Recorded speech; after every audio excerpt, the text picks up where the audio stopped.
Sebenarnya poin paling utama ya dari diri kita itu yang bisa bikin kita sukses itu skill. Oke. Ini gak bohong. Kalau lu pinter banget dalam ngomong, lu pinter banget dalam meyakinkan orang apa ya, lu mau ngapain aja juga. Ini nilainya mahal.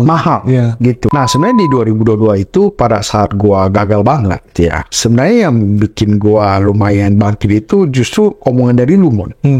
Lu bilang, Hard, lu mau sampai kapan lu ini, maksudnya Fokus ke hal itu gitu. iya, lu mau sampai kapan lu gak move on? Move on. Ya gak move on, betul ya. Gue masih ingat banget nih, lu ngomong move on dong. Hai guys, welcome back to channel kami, Hubungan Manusia dengan gue Desmond. Dengan saya Hartono. Kadangkala di hidup ini ya ada masanya ya kita mentok lah ya. Betul. Dimana kita itu di posisi persimpangan jalan. Ya, Ke kiri salah, ke kanan salah. betul. Jalan di tempat juga rasanya kok gitu-gitu aja. Ya. Ya alias hidup kita mentok lah. Jadi Betul. gua rasa sih tiap orang pasti akan ketemu hal seperti ini. Ya, sering. Sering kali mungkin ada yang umur 20-an ketemu, 30-an ketemu lagi. Ya. Mungkin 40-an nanti ada lagi. Jadi namanya hidup ya akan selalu ketemu hal-hal yang seperti ini aja sebenarnya.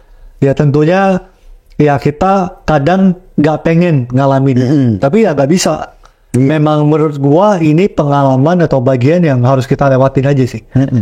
Nah jadi kita pengen bagiin 4 tips lah ya bilangnya, 4 tips. Jadi kalau saat ini nih teman-teman lagi ngalamin, mungkin ngerasa mentok di hidup, jenuh, semuanya ngerasa kok kayak kosong gitu, hampa gitu, apa yang perlu dilakuin gitu loh. Nah jadi ada 4 hal. Yang pertama nih langsung aja. Kalau lu lagi ngalamin ngerasa mentok, yang pertama itu jangan berdiam diri. Lu harus lakuin sesuatu. Nah ini bisa dibilang entah dalam hubungan ataupun lu dalam bisnis, dalam kerjaan, ya akan ngalamin juga sih. Iya. Nah menurut lu gimana tuh, Har? Sebenarnya gini, banyak orang itu mentok, tapi mereka itu memilih untuk berdiam diri. Oke. Ini yang selalu jadi sebuah permasalahan gitu loh. Ya lu mentok, lu berdiam diri ya makin mentok, gak ngapa-ngapain. Istilahnya lu kalau bawa mobil, lu udah tahu ini buntu. Lu kalau diam doang ya lu gak kemana-mana. Ya. Kan depan udah buntu. Ya. Gitu. Nah ambil contoh. Ada orang yang selalu kayak di karir, dia ngerasa, aduh karir gue mentok nih di perusahaan ini nih. Tapi tiap tahun ngomong gitu aja sampai 25 tahun berlalu, ya habis itu pensiun. Gitu loh, maksudnya kan sayang hidupnya disia-siakan buat gitu aja gitu kan. Setiap tahun ngeluh, tiap tahun nggak suka, tapi dijalanin terus. Sebenarnya kan lu bisa, lu cari opportunity lain atau apa gitu. Kalau lu rasa skill lu bagus, lu bisa lu apply di tempat lain. Ataupun bisnis deh. Ada orang ngerasa tuh nasi goreng gua atau tempat seafood gua kayaknya kok udah gak bisa bersaing sama orang lain ya. Ya tapi lu berdiam diri doang, lu gak lakukan sesuatu gitu loh. Kalau lu renov tempat lu bikin harga lu makin terjangkau, lu undang influencer, maksudnya itu loh gitu loh. Pas lu mentok, justru yang paling lo hindari adalah diam. Kan lakukan sesuatu. Memang gak pasti harus berhasil. Tapi minimal itu lo itu ada kemungkinan untuk bisa berhasil. Gitu. Jadi pas mentok itu yang terjadi. Dan di saat kita berdiam diri ini justru overthinking biasanya. Iya. Nah pas overthinking ini part paling sulit. Iya. Makin dipikirin kok makin gak ada jalan keluar. Makin horor makin gitu loh. takut gitu loh. Nah jadi Bener. sebenarnya ya kita ngalamin juga masing-masing gitu. Kita masalah itu yang kayaknya nggak tahu harus ngapain, lagi juga makin berdiam. Kita makin pusing.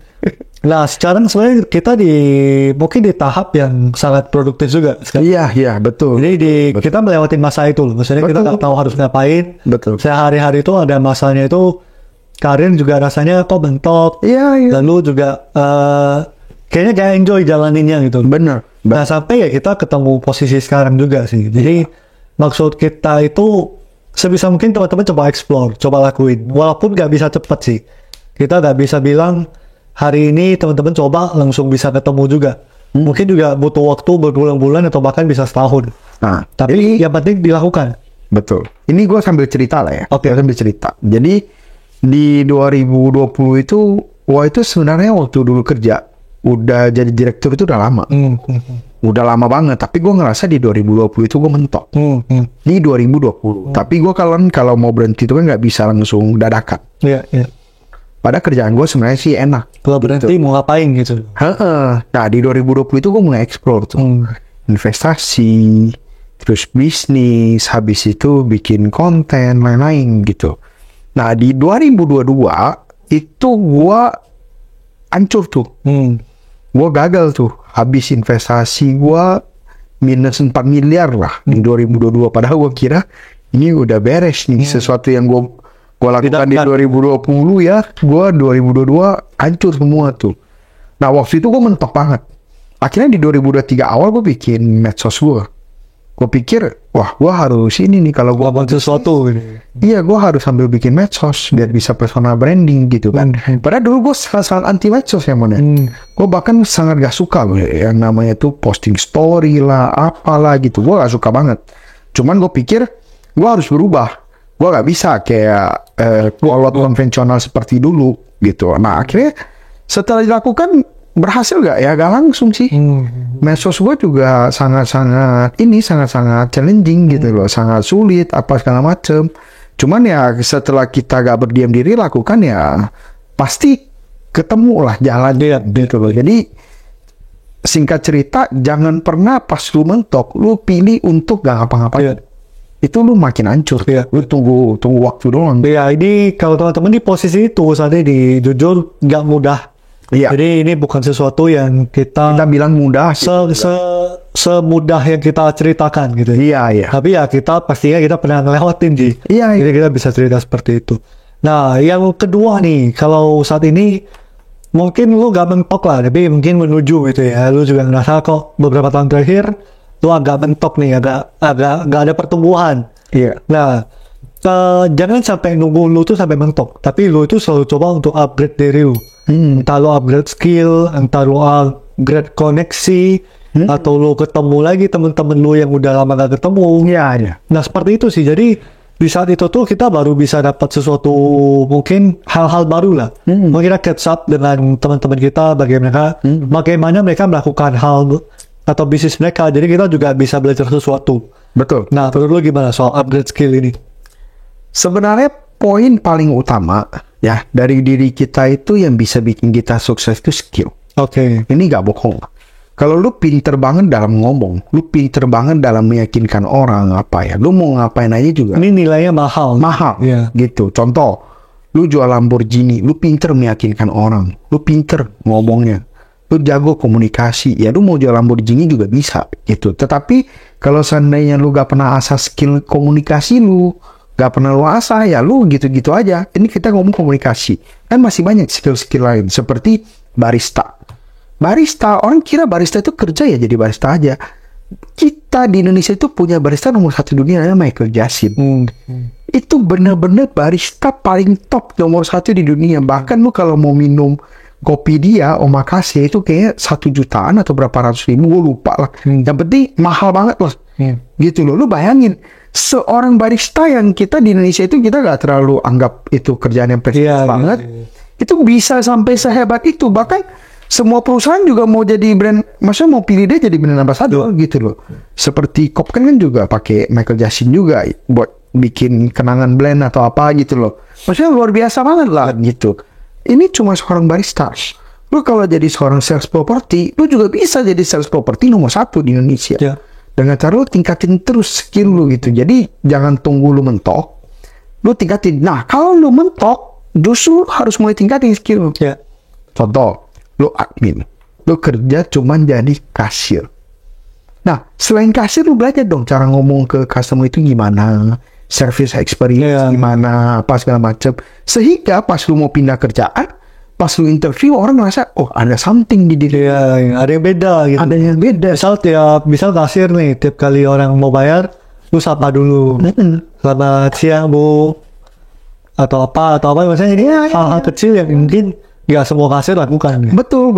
Jadi gue pernah ada satu orang, dia ngajarin cara service experience. Customer service experience, saya bikin buku. Jadi ini masternya service experience buat customer. Lu bayangin, orang semua punya skill, itu semuanya itu berharga. Skill apapun itu, apalagi yang namanya coding, desain, kayak adiknya Desmond kan desainnya sangat-sangat jago gitu loh, sangat-sangat karena dia asah selama dia kuliah, kerja, semua dia asah skillnya gitu loh. Jadi beda dengan orang yang kerja lewatin hari doang sama orang yang kerja untuk upgrade skill. Jadi tipsnya kalau lo orang kerja, apapun pelatihan yang perusahaan orang kasih, ikut ambil, jangan sia-siakan. Oke, itu yang kedua tadi, upgrade skill. Nah, yang ketiga ini ya di saat kita lagi mentok itu tuh kadang itu yang bikin orang makin susah untuk keluar dari itu karena fokus pada masalahnya. Betul. Bukan pada solusi. Nah, ini ya kita juga ngalamin. Misalnya waktu itu ada masa itu lagi ngerasa nyari klien sulit misalnya. Iya. Tapi difokusinnya ya sih wajar sekarang sulit karena ini. Karena pandemi, karena apa? Fokusnya itu. Tapi bukannya mikirin, oke, lagi pandemi jadi cocoknya mungkin caranya apa nih yang harus diubah. Tapi kita malah fokus ke ya wajar sekarang pandemi, bener-bener. Jadi ya membuat alasan makin kita itu makin nggak fokusnya ke masalah. Nggak fokus ke apa yang bisa kita lakukan gitu. Nah, kalau dari pengalaman lu gimana soal ini? Nah, sebenarnya di 2022 itu pada saat gua gagal banget ya. Sebenarnya yang bikin gua lumayan bangkit itu justru omongan dari lu, Mon. Lu bilang, "Hard, lu mau sampai kapan lu ini?" Maksudnya fokus ke hal itu gitu. Iya, lu mau sampai kapan lu gak move on? Move on. Ya, gak move on, betul ya. Gua masih ingat banget nih lu ngomong move on dong. Gua mikir, "Oh, ya udahlah. Hari itu gua memutuskan untuk move on dan fokus ke yang lain." Akhirnya gua fokus bikin media sosial gua, kita fokus bikin untuk manusia ya gitu loh. Semuanya baru bisa berkembang. Kalau gua fokus terhadap itu, sampai sekarang mungkin belum ngapa-ngapain. Gue masih cuman lagi terpuruk terhadap masalah itu. Gitu loh. Jadi paling penting itu justru fokus. Banyak orang gagal di luar sana bukan karena mereka gak hebat. Mereka salah fokus. Ini gue ambil contoh ya. Ada salah satu karyawan dari orang yang gue kenal gitu ya. Karyawannya itu dia itu selalu fokus itu julitin temennya. Dia selalu fokus kalau ketemu itu selalu negatif banget nih orang, kayak bukannya fokus kerja yang bagus gitu ya, fokus lu tahu gak sih ini gini loh, sini gini loh. Akhirnya apa? Akhirnya dia dipecat. Gitu loh. Sesimpel itu. Ngapain lu fokus ke orang lain? Lu fokus ke diri lu lah. Lu hari ini bikin ini bisa enak, besok lu tingkatin lagi gitu loh. Atau contoh lain, salah satu supir dari supir gua dulu ya, itu selalu fokus cari cewek. Playboy kapan nih. Dia selalu ngomong, "Bos, lu tau gak? Ada suster baru di komplek, cakep banget. Gue lagi deketin gini."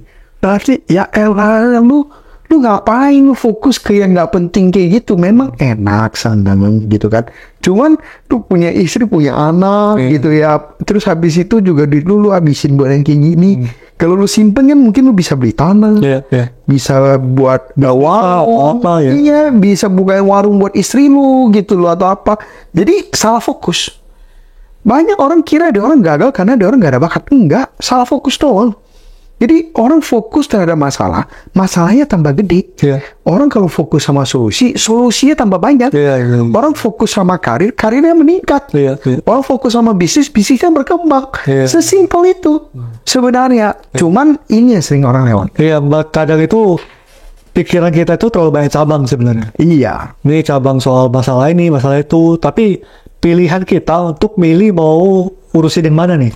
Betul. Di saat kita urusin misal fokusnya ke pertumbuhan bisnis, mungkin urusan hubungan, kadang atau urusan apa agak sedikit mungkin bisa gak terlalu difokusin. Tapi ini pasti bertumbuh yang kita fokusin ini. Betul. Dan ya sama juga begitu dengan ada masalah atau solusi, ya kalau kita fokusnya ke masalah, ya selamanya akan sulit. Wah, gak ada ketemu belakangan ini ada satu temen baru kenal sih, gak lama sih. Sering waktu itu ya dia ada sekali aja ketemu ngobrol. Sebenarnya problemnya itu dia terlalu fokus ke masalah dia. Kayak dia ini berbisnis sekarang, lalu cumannya dia masih ragu untuk milih jalan yang mana. Tapi tiap jalan yang dia pilih, dia tuh terlalu fokus ke masalahnya. Kalau kayak gini nanti gimana ya? Kalau gua mulai sosmed, nanti toko gua gak ada yang jaga, misal. Kalau gua di toko gak ada yang jaga, kalau gua pakai orang, ntar gajinya mahal. Iya. Kalau gua keluar gak pakai toko, ntar orang yakin gak ya gua gak ada tokonya. Macam-macam itulah. Jadi dia selalu fokus ke masalahnya. Sebenarnya gua bilang ke dia, jalanin yang mungkin yang paling menghasilkan dulu. Iya. Misalnya lu kalau bisa gak tanpa toko pun lebih bagus. Betul. Karena toko ini meningkat. Nih contohnya seperti itulah, kira-kira lah. Betul. Jadi waktu itu ya gue minta dia coba fokus ke solusi yang bisa dilakukan. Iya. Walaupun ya gak mudah. Iya. Seperti itu sih. Nah, yang keempat, ini juga sebenarnya kadang nih kalau di posisi gua ya gua merasa ya gua ada privilege juga. Mungkin kadang ada masalah ya gua bisa nyari temen gitu. Ada teman-teman gua yang mungkin ya cukup positif juga kayak Hartono. Nah, ada beberapa juga teman-teman yang lain yang mungkin kita bisa saling sharing. Yang negatif yang siapa untuk Negatif ya. termasuk untuk kita. Jangan lah nih. Gak ada yang negatif lah. Gak ada yang negatif ya. Ada yang negatif banget deh. Nah, jadi ya maksudnya ada privilege bisa ngobrol nih di Hartono, lalu juga banyak teman-teman lain. Maksudnya itu sebenarnya kita itu jangan ragu untuk minta bantuan. Betul. Ya ini bukan maksudnya minta minjem duit ya. Iya. Tapi kita itu maksudnya kalau kita merasa mentok, kita bisa ngobrol, terutama sama teman-teman yang lebih senior. Betul. Lebih ada pengalaman. Betul. Kok pernah gak sih lu tuh misalnya ngalamin kayak gini ya, lu kayak gimana ya lewatinnya ya, atau apa, maksudnya yang teman-teman nyaman untuk ngobrol juga, yang teman-teman cocok. Jadi pasti ada, kalau gue rasa di tiap orang lingkungan kita pasti ada lah beberapa orang yang bijak gitu. Betul. Bisa kasih kita input. Betul. Nggak bisa kasih kita advice gitu, ada aja. Jadi ini nih akan sangat mendobrak atau membantu kita melewati itu. Iya. Dari pengalaman lu gimana? Jadi banyak masalah itu sebenarnya kita belum tentu bisa selesaikan sendiri. Iya. Jadi banyak problematika itu lebih kompleks daripada yang kita kira. Iya. Terutama masalah yang kayak seperti masalah hukum, masalah pajak, gitu loh. Yang memang butuh expertise di bidang tertentu. Ada kan maksudnya beberapa orang yang saya kenal itu ya karena pajak akhirnya perusahaannya dia tutup. Kan sayang. Padahal dia bisa cari expertise yang jago banget untuk maksudnya urusin pajaknya, gitu loh. Cuman karena dia mikir ribet lah apa segala macam, udah gue tutup aja.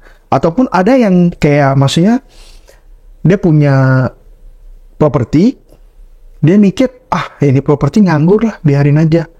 Padahal dia bisa loh panggil agent properti suruh agent aja gitu loh untuk sewa jual atau apa segala macam, daripada dibiarin kosong lama kan rusak gitu. Maksudnya lu semua masalah itu sebenarnya ada solusi gitu. Cuman kalau lu gak bisa cari tahu sendiri juga lu gak usah malu. Lu bisa cari pertolongan di luar sana gitu, ataupun cari temen lu, cari bokap lu, cari nyokap lu. Kalau keluarga lu toksik ya lu cari temen-temen lu. Kalau temen-temen lu toksik ya berarti elunya yang toksik. Kenapa lu bisa punya orang yang toksik? Temen pun lu pilih yang toksik gitu kok. Cuman maksudnya kalau lu gak bisa cari yang gratis ya cari yang berbayar. Kalau lu ada duit, gak ada duit ya cari yang gratis. Ataupun cari pemuka agama, cari pendeta, cari pak ustadz gitu loh buat cerita gitu loh. Maksudnya jangan lu biarkan lu mentok doang gitu. Di beberapa kasus itu seperti lu kecanduan. Kalau kecanduan yang namanya slot, main slot, tau lah ya main slot ya. Nanti ngomong yang itu di ban lagi sama YouTube nanti. Main slot ya lu harus harus cari mungkin psikiater, psikolog gitu loh, karena lu udah candu banget atau lu candu minum gitu, lu gak bisa stop ya, lu harus cari expertnya di bidang kalau memang kitanya udah gak bisa handle ya kita perlu dari luar bantuin kita. Betul. Ataupun di masalah rumah tangga, kadang banyak loh orang masalah rumah tangga ya sebenarnya itu kalau dia cari orang yang expert itu gampang diselesaikan. Gue pernah dulu ketemu salah satu temen gue ya, itu saudara suami istri, suaminya itu berpikir cara membahagiakan istrinya itu adalah dengan cara cari uang sebanyak-banyak. Jadi menjamin kehidupan istrinya lebih baik. Aman. Istrinya berpikir suaminya udah gak sayang sama dia. Sayang sama doang. Bener, lebih sayang sama duit. Jadi mereka berdua berantem. gue tengahin dong. Gue bilang, sebenarnya ini permasalahan mah simple. Orang itu cuma salah paham. Si cowok berpikir cara gue sayang lu adalah gue kerja mati-matian, biar lu gak pernah hidup susah. Si cewek berpikir lu udah gak sayang gue, lu gak ada waktu lagi buat gue. Simple kan? Udah, lo tentuin aja hari apa lorong bareng. Terus hargai waktu itu. Jadi cowok juga ini. Terus ajak aja ceweknya ikut kerja. Kadang-kadang kalau memang lagi sibuk, kayak bawa ke kantor, lu ngopi dulu apa gitu loh. Sesimpel selalu ada hal yang bisa lu lakukan sebenarnya. Benar. Waktu itu kan mereka berpikir, wah hubungan rumah tangganya udah mau berakhir lah gitu. Padahal gila kalau kita dengar, wah simpel banget. Banyak yang lebih simpel lagi. Contoh, yang paling sering ya saya dengar itu ketika istrinya lebih perform daripada suaminya, lebih sukses aja, lebih menghasilkan dari suami. Terus cowoknya bingung loh, ini saya masa jadi bapak rumah tangga, gitu kan? Ya kalau alasannya kayak gitu, kenapa enggak? Gitu loh. Kalau memang kamu jadi bapak rumah tangga, ya bantuin aja bisnis istrinya atau kerjaan istrinya. Jadi di rumah pakai suster atau pakai apa gitu loh, maksudnya yang seperti. Tapi kalau lo orang merasa buntu, cari expertise, jangan ragu. Gitu sih. Jadi 4 hal ini yang kita rasa mungkin bisa dimanfaatin atau teman-teman lakukan. Jadi supaya hidup kita ini nggak cuman lewatin aja. Kalau kita sampai mentok pun kita ada solusinya. Nah, mungkin itu dulu ya dari 4 ini. Jadi kalau dari teman-teman ada nggak pengalaman yang di saat kalian mentok, kira-kira apa yang kalian lakukan di hari itu? Dan saat ini kalian bisa lewatin. Coba share di kolom komen, jadi biar mungkin bisa kita bahas juga, atau juga yang membaca bisa dapat sesuatu. Jadi ada manfaatnya. Nah itu dulu, jangan lupa di like, di subscribe, dan di share ke teman kalian yang butuh denger ini. Sampai ketemu di video berikut. Thank you.